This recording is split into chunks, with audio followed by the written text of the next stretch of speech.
Je te propose de continuer ma série sur les premiers martyrs chrétiens en te présentant la lettre des martyrs de Gaulle qui date de 177. Alors, le texte est un peu long, mais il me paraît tellement important et tellement dense qu'il m'a paru plus intéressant de te le lire directement plutôt que de te le résumer. Je précise que tu peux retrouver la version écrite sur mon blog, dont tu trouveras un lien sous cette vidéo. Cette lettre nous est parvenue grâce à Eusèbe de Césarée, qui l'a recopiée en grande partie dans son Histoire ecclésiastique que je t'ai présentée dans une vidéo précédente. Cette lettre se trouve au livre 5 et couvre tout le chapitre 1. Je vais donc te la lire. Les serviteurs du Christ qui séjournent à Vienne et à Lyon, en Gaule, aux frères de l'Asie et de la Phrygie qui ont la même foi et la même espérance que nous en la rédemption, paix, grâce et gloire de la part de Dieu le Père et de Christ Jésus notre Seigneur.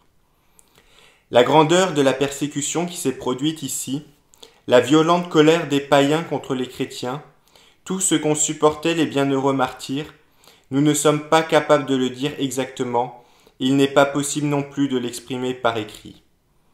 Car c'est avec toutes ses forces que l'adversaire s'est jeté sur nous, préludant déjà au déchaînement qui marquera son avènement.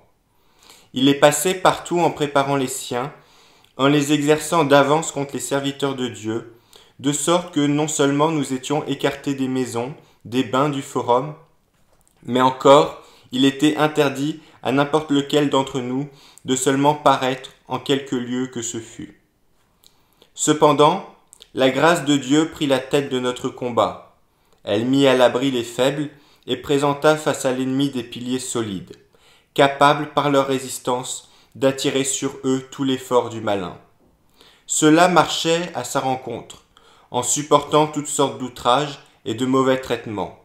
Regardant tout cela comme peu de choses, ils se hâtaient vers le Christ et montraient véritablement que les souffrances du temps présent sont sans proportion avec la gloire qui doit être révélée en nous. Tout d'abord, ils supportèrent généreusement les sévices que la foule ameutée multipliait contre eux. Hués, frappés, traînés à terre, dépouillés, lapidés, emprisonnés, ils subirent tout ce qu'une populace enragée se plaît à infliger à des adversaires et à des ennemis. Puis, on les fit monter au forum, interrogés devant tout le peuple par le tribun et les premiers magistrats de la ville, ils confessèrent leur foi. Ils furent ensuite enfermés dans la prison jusqu'à l'arrivée du légat. Plus tard, ils furent conduits devant le légat, et cet homme usa de toute la cruauté habituelle à notre égard. Vétus et Pagatus, l'un des frères, possédait en lui la plénitude de l'amour envers Dieu et envers le prochain. Sa conduite était si parfaite que, malgré sa jeunesse, il méritait lui aussi le même témoignage que le vieillard Zacharie. Il avait en effet suivi tous les commandements et les volontés du Seigneur d'une manière irréprochable, toujours prêt à rendre service au prochain, plein de zèle pour Dieu et bouillonnant de l'esprit. Un homme de cette trempe ne toléra pas un procès mené de manière si déraisonnable contre nous. Il en fut outré et réclamait d'être entendu lui aussi, prenant la défense des frères et affirmant qu'il n'y a chez nous ni athéisme ni impiété. Ceux qui entouraient le tribunal se mirent à le huer. C'était en effet un homme très connu. Et le légat ne supporta pas la juste défense qu'il venait ainsi de présenter, mais lui demanda seulement s'il était lui aussi chrétien. Et Pagatus confessa sa foi, d'une voix éclatante, et il fut élevé à l'ordre des martyrs. Il mérita le nom de défenseur des chrétiens, car il avait en lui le défenseur, l'esprit de Zacharie. L'esprit s'était manifesté en lui par la plénitude de l'amour, puisqu'il avait jugé bon, pour la défense de ses frères, de risquer jusqu'à sa propre vie. Il était en effet, il est un authentique disciple du Christ, accompagnant l'agneau partout où il va. À partir de ce moment-là, on vit parmi les autres deux catégories. Il y avait ceux qui étaient visiblement prêts à rendre témoignage, eux qui aussi avec toute leur ardeur confessaient leur foi. Mais on voyait clairement aussi ceux qui n'étaient pas prêts, ni exercer, et qui restaient encore faibles et incapables de soutenir l'effort d'un grand combat. De ces derniers, 10 environ avortèrent. Ils nous causèrent un grand chagrin et une douleur immense, et ils brisèrent l'ardeur de ceux qui n'avaient pas été arrêtés, lesquels cependant, malgré toutes sortes de souffrances, se tinrent auprès des martyrs et ne les abandonnèrent pas. Nous étions alors tous atterrés à cause de l'incertitude où nous étions au sujet de leur confession. Ce n'est pas que nous eussions peur des châtiments infligés, mais lorsque nous envisagions le terme, nous craignions que quelqu'un ne succombât. Cependant, chaque jour on en arrêtait encore d'autres, ceux qui en étaient dignes. Ils complétaient le nombre des martyrs. Ainsi furent emprisonnés tous les croyants zélés des deux églises, ceux sur qui surtout reposait notre situation ici. On arrêta même quelques païens, serviteurs des nôtres, car le gouverneur avait officiellement ordonné de nous rechercher tous. Ces gens, par une ruse de Satan, furent effrayés par les tourments qu'ils voyaient souffrir aux saints, et, sous la pression des soldats, nous accusèrent faussement de commettre des repas de tieste, des incestes à la manière d'Œdipe, et tous les crimes qu'il nous est défendu de nommer ou d'imaginer, et dont on ne peut même pas croire que de semblables choses aient jamais existé chez les hommes. Leurs déclarations ayant été divulguées, tous devinrent furieux contre nous. C'est pourquoi certains qui auparavant, à cause de leur relation familière avec nous, étaient restés modérés, furent très irrités et grincèrent des dents contre nous. Ainsi s'accomplissait le mot de notre Seigneur, « L'heure viendra où celui qui vous aura tué croira rendre un culte à Dieu. » Dès lors, les saints martyrs endurèrent des traitements au-delà de toute description. Satan ambitionnait de leur faire dire à eux aussi quelques blasphèmes. Chez les gens du peuple, chez le légat et les soldats, la colère se déversa sans mesure contre Sanctus, le diacre de Vienne, contre Maturus, un nouveau baptisé mais un courageux athlète, contre Attal, originaire de Pergame, qui avait toujours été pour ceux d'ici une colonne et un soutien, et enfin contre Blandine. Par elle, le Christ montra que ceux qui paraissent simples, sans apparence, facilement méprisables aux yeux des hommes, est, aux yeux de Dieu, jugé digne d'une grande gloire à cause de l'amour qu'on a pour lui. Cet amour qui se montre dans ce qu'on est capable de faire et ne se glorifie pas d'une expérience extérieure.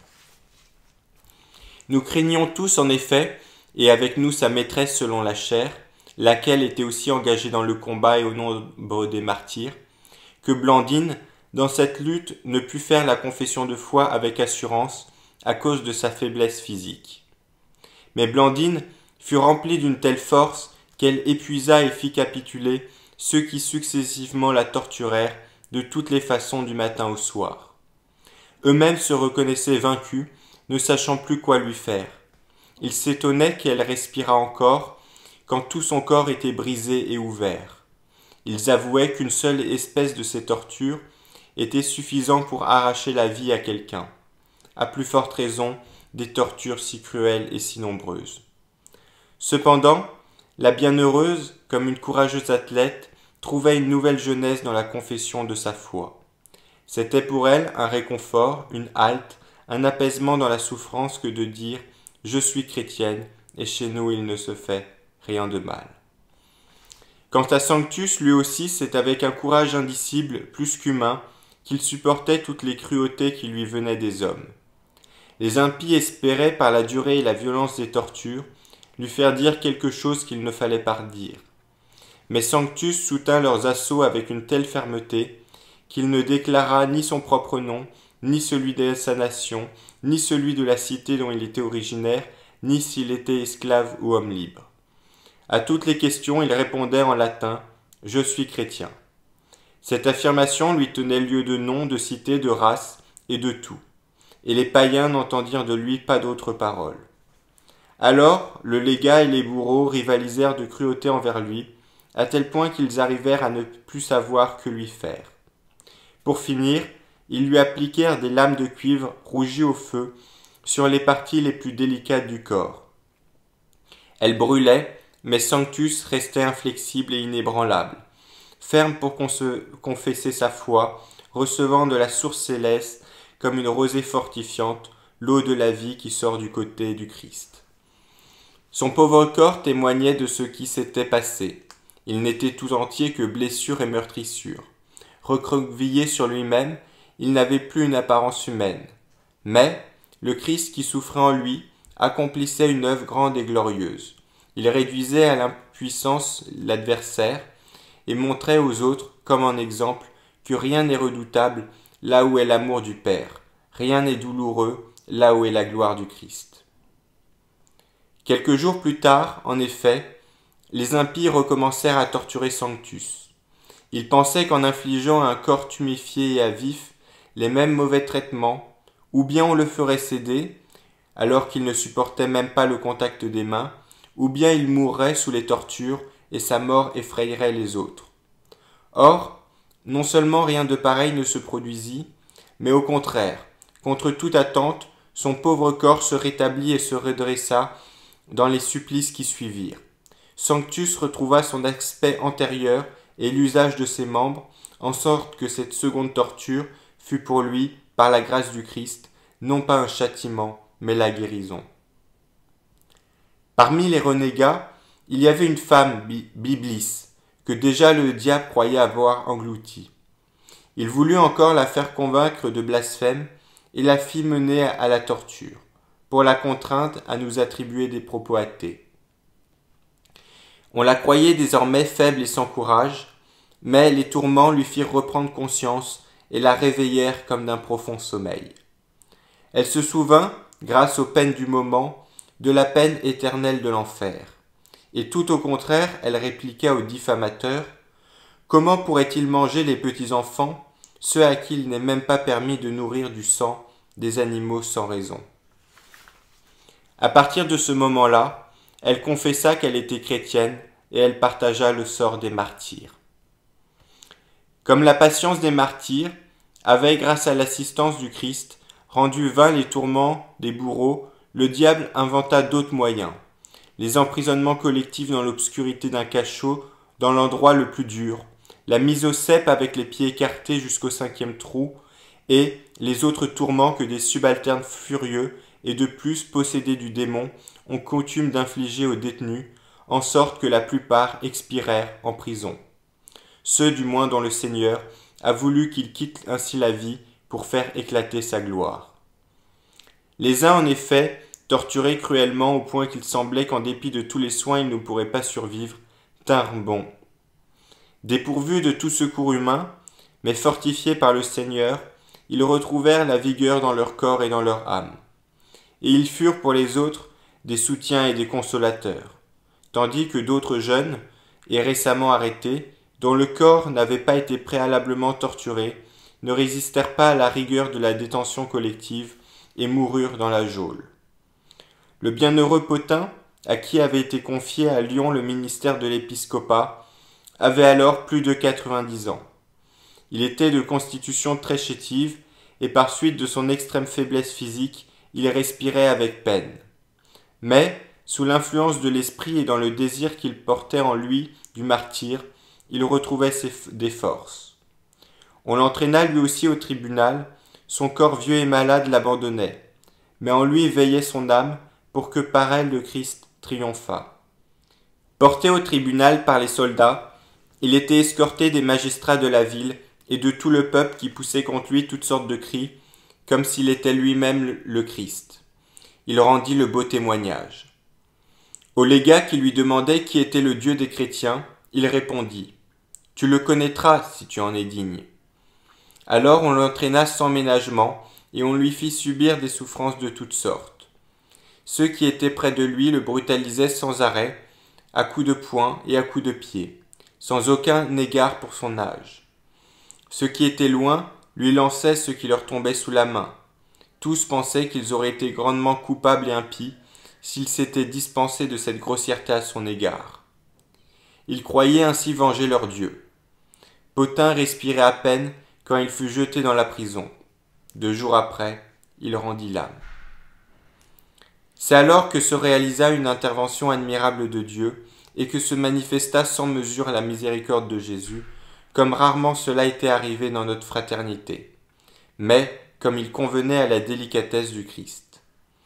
En effet, ceux qui lors des premières arrestations avaient été renégats se trouvaient aussi enfermés avec les autres et partageaient leurs mauvais traitements. Dans cette circonstance, leur reniement ne leur servait de rien, au contraire. Ceux qui reconnaissaient ce qu'ils étaient incarcérés comme chrétiens, sans qu'aucun autre grief fût porté contre eux, tandis qu'eux étaient retenus au titre de meurtriers et de criminels, et ils étaient châtiés 2 fois plus que les autres. Les premiers trouvaient un allègement dans la joie du témoignage rendu, ainsi que dans l'espérance des promesses divines, dans l'amour du Christ et dans le Paraclet. Les seconds étaient vivement torturés par leur conscience, au point que, entre tous les autres, dans les allées et venues, on les reconnaissait très bien à leur aspect. Les premiers s'avançaient le visage rayonnant, à la fois de joie et de gloire et de grâce. Et leurs liens eux-mêmes les enveloppaient d'une belle parure. Ils étaient comme une fiancée, ornée de vêtements brodés, frangés d'or. En même temps, ils exhalaient la bonne odeur du Christ, tellement que certains crurent qu'ils avaient été oints d'un parfum en usage dans le monde. Les seconds passaient tête basse, humiliés, laids à voir, couverts de confusion. Bien plus, les païens eux-mêmes les insultaient, les traitaient de lâches et de peureux. Ils étaient accusés d'homicide et ils avaient perdu leur appellation pleine d'honneur, de gloire et de vie. En voyant cela, les autres chrétiens furent consolidés dans leur foi, et ceux qu'on arrêtait encore confessaient cette foi sans hésiter, sans même avoir une pensée pour les raisonnements que leur inspirait le diable. Par la suite, le témoignage de leur mort présenta les formes les plus diverses. C'est en effet avec des fleurs différentes et de couleurs variées qu'ils tressèrent une seule couronne qu'ils présentèrent au Père. Il fallait que ces généreux athlètes aient à soutenir des combats variés et remportent une grande victoire pour recevoir la couronne de l'immortalité. Maturus, Sanctus, Blandine et Attal furent donc conduits à l'édifice public et livrés aux bêtes pour offrir au public le spectacle de l'inhumanité des païens. Spectacle assuré aux dépens des nôtres durant la journée consacrée au combat contre les bêtes.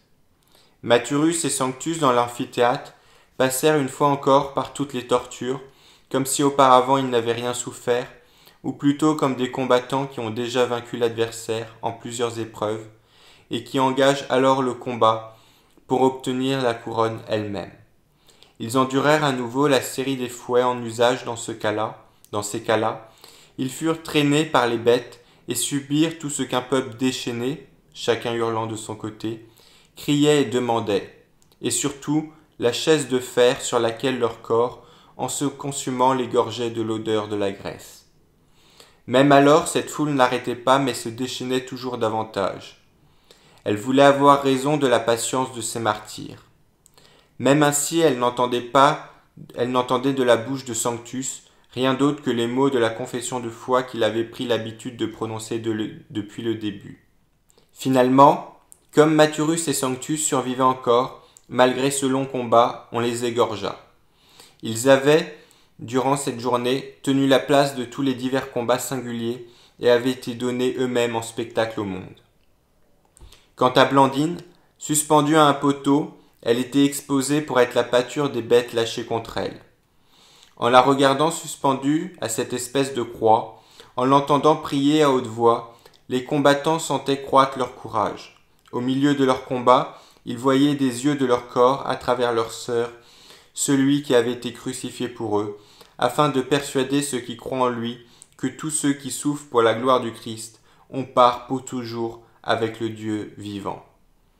Comme aucune bête ne l'avait alors touchée, on la détacha du poteau et on la ramena dans la prison en réserve pour un autre combat. Ainsi, victorieuse dans plusieurs épreuves, elle pourrait rendre définitive la condamnation du perfide serpent. Et encourager ses frères, elle, petite, faible et méprisable, mais qui avait revêtu le Christ, le grand et invincible athlète, elle qui avait terrassé l'adversaire en beaucoup d'épreuves et qui avait mérité par son combat la couronne de l'immortalité. Attal, lui aussi, fut réclamé à grands cris par la foule, car il était bien connu. Il entra dans l'arène en lutteur, entraîné par sa fidélité chrétienne. Il s'était en effet toujours généreusement exercé dans la discipline de Christ, et il avait été au milieu de nous un témoin de la vérité. On lui fit faire le tour de l'amphithéâtre, précédé d'une pancarte sur laquelle était inscrit en latin « Voici Attal le chrétien ». Le peuple se mit en rage contre lui, mais le légat, apprenant qu'il était citoyen romain, ordonna de le ramener avec les autres qui étaient dans le cachot. Il envoya un message à l'empereur, à leur sujet, et attendit la réponse. Ce délai ne fut ni inutile pour eux, ni sans fruit. Mais grâce à leur patience, la miséricorde incommensurable du Christ se manifesta par les vivants. En effet, les morts étaient vivifiés et les martyrs communiquaient la grâce à ceux qui n'avaient pas été martyrs. Ce fut une grande joie pour la Vierge Mère de recevoir vivants ceux qu'elle avait rejetés morts de son sein. Par eux, en effet, la plupart des apostats se reprirent. Ils furent conçus une seconde fois et ranimés. Ils apprirent à confesser leur foi, et ces vivants désormais, et affermis qu'ils se présentèrent au tribunal pour y être de nouveau interrogés par le légat. Dieu leur rendait douce cette démarche, lui qui ne veut pas la mort du pécheur, mais se montre accueillant pour le repentir. L'empereur répondit qu'on soumit les chrétiens au supplice, mais que si certains rognaient, on les libéra. Comme c'était alors le commencement de la grande assemblée du pays, il y a une foule immense et on y vient de toutes les nations, le légat réunit les bienheureux devant son tribunal pour les exhiber et les offrir en spectacle à la foule. C'est pourquoi il les interrogea à nouveau, ceux qui lui paraissaient posséder le droit de citer Romain, il les fit décapiter. Les autres, il les envoya aux bêtes. C'est alors que la gloire du Christ se manifesta magnifiquement en ceux qui avaient auparavant renié. Maintenant, à la surprise des païens, ils confessaient leur foi. On les interrogeait à part parce qu'on pensait les libérer immédiatement. Mais comme ils confessaient leur foi, ils grossirent le lot des martyrs. Ceux qui restèrent en dehors, ce furent ceux qui n'avaient jamais eu l'ombre de la foi, ni la conscience de posséder le vêtement nuptial, ni la pensée de la crainte de Dieu. Par leur volte-face, ils étaient ceux qui défamaient la voie chrétienne, c'est-à-dire les fils de la perdition. Mais tous les autres furent réunis à l'Église. Pendant qu'on les interrogeait, il y avait là un certain Alexandre, phrygien de naissance, médecin de profession. Il avait passé de nombreuses années dans les Gaules et était connu de presque tous pour son amour envers Dieu et pour la hardiesse de son langage. Car il avait part lui aussi au charisme apostolique. Il se tenait à côté du tribunal et par signe encourageait les martyrs à confesser leur foi. Il paraissait à ceux qui entouraient le tribunal comme éprouver les douleurs de l'enfantement. Les gens de la populace, indignés de voir ceux qui avaient auparavant renié confesser maintenant leur foi, poussèrent des cris contre Alexandre qu'ils tenaient pour responsable de ce revirement. Alors le légat le fit comparaître et lui demanda qui il était. Comme il répondit qu'il était chrétien, le légat se mit en colère et le condamna aux bêtes. Le lendemain, Alexandre entra dans l'arène avec Attal. Le légat, en effet, voulant complaire à la foule, avait à nouveau livré Attal aux bêtes. Tous deux passèrent par tous les instruments de torture inventés pour l'amphithéâtre et soutinrent un très rude combat. À la fin, ils furent eux aussi mis à mort. Alexandre ne fit entendre ni le moindre gémissement, ni le moindre murmure, mais dans son cœur il s'entretenait avec Dieu. Attal, lui, avait été placé sur la chaise de fer et il brûlait de tous côtés. Tandis que se répandait l'odeur de son corps grillé, il s'adressa à la foule en latin. « Eh bien, c'est cela, manger de la chair humaine, c'est ce que vous faites.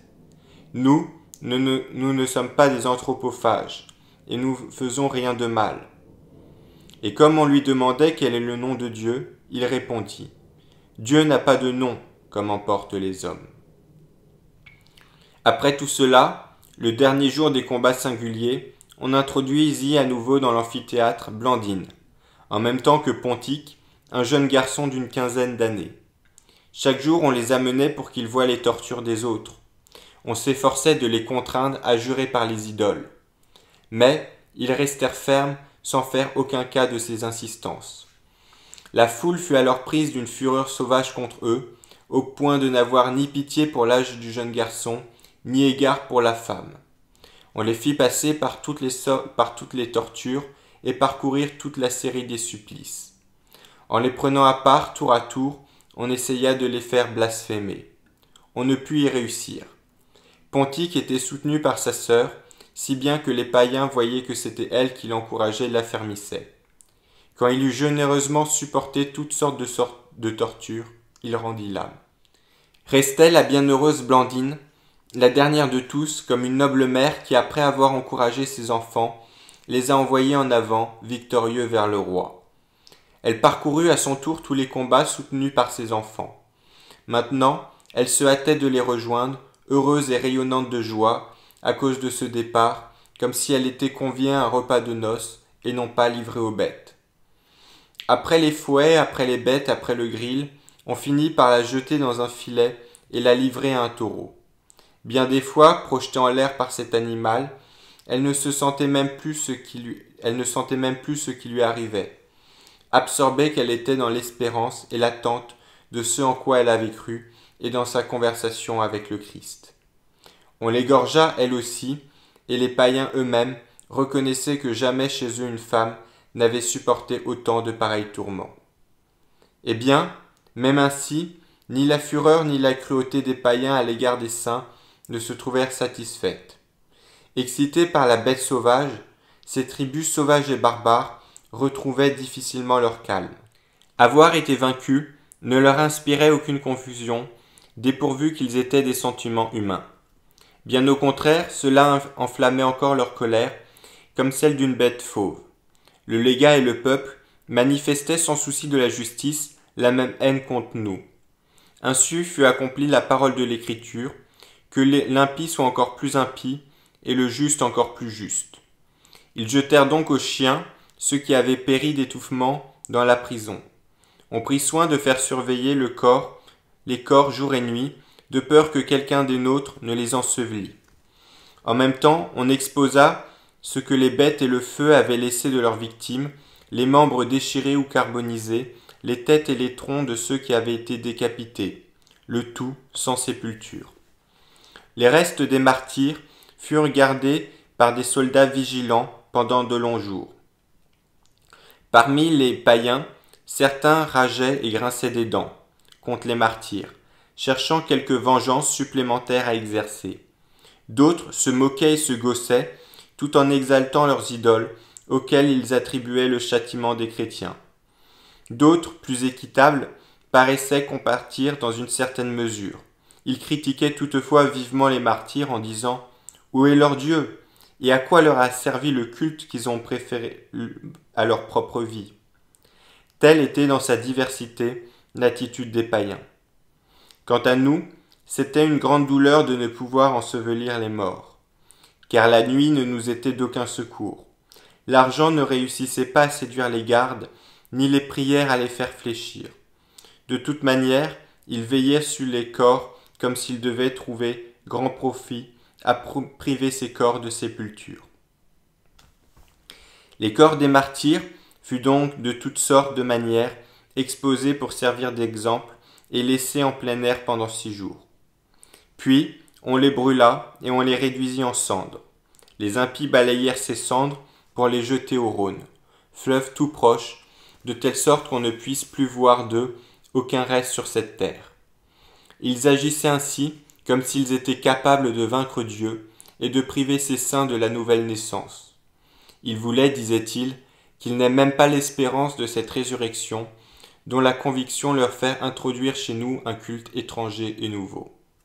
Leur fait mépriser les tortures et les rend prêts à marcher avec joie même à la mort. Nous allons maintenant voir s'ils ressusciteront et si leur Dieu peut les aider et les arracher de nos mains.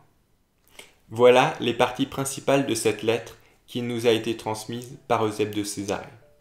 Comme je l'avais dit en introduction, elle est certes un peu longue, mais il me paraissait important de la lire complètement plutôt que de la résumer. Tu peux retrouver le texte que j'ai lu sur mon blog. Si tu as des remarques, tu peux me laisser un commentaire. Si tu as des questions, je t'invite plutôt à me contacter via ma page Facebook ou via mon blog pour être sûr que je puisse voir ta question. En attendant, je te dis à bientôt pour une prochaine vidéo.